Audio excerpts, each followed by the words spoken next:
మనకేదన్నా ఇబ్బంది కలిగితే నీ ప్రాణానికి నా ప్రాణం అడ్డు అని ఎంతోమంది అంటారు కదా మన వాళ్ళు.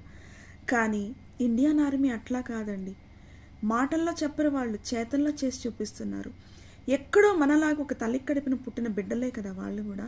కానీ వాళ్ళు ఎందుకు మన దేశం, నా దేశ ప్రజలకు భద్రత కల్పించాలి అని వాళ్ళ కుటుంబాలకి దూరంగా బ్రతుకుతున్నారు వాళ్ళు.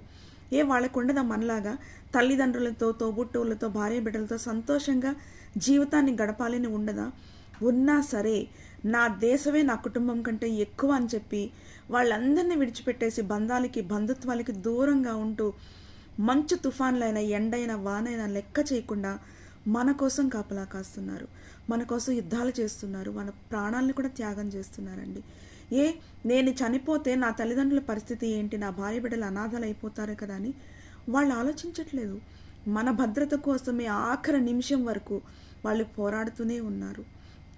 నిజానికి ఆ దేశ పౌరులండి, మనందరినీ, ఈ దేశంలో ఉన్న ప్రతి ఒక్క తల్లి తండ్రి కావచ్చు, అన్నదమ్ములు, అక్క చెల్లి, వీళ్ళంతా నా వాళ్ళని వాళ్ళు అనుకుంటున్నారు. కానీ ఆ ఇండియన్ ఆర్మీలో ఉన్న ప్రతి సైనికుడి గురించి నా అన్న, నా తమ్ముడని మనం ఆలోచిస్తున్నామా? అసలు ఎంతవరకు ఆలోచిస్తున్నామా లేదని మనం ఆలోచించుకోవాలి. నిజానికి కంటికి కనిపించిన వాడు దేవుడైతే మనకు కళ్ళకి కనిపించే దేవుళ్ళే ఈ ఇండియన్ ఆర్మీ అండి. ఈ ఇండియన్ ఆర్మీకి మనం ఏమిచ్చినా వాళ్ళ రుణం మనం తీర్చుకోలేం.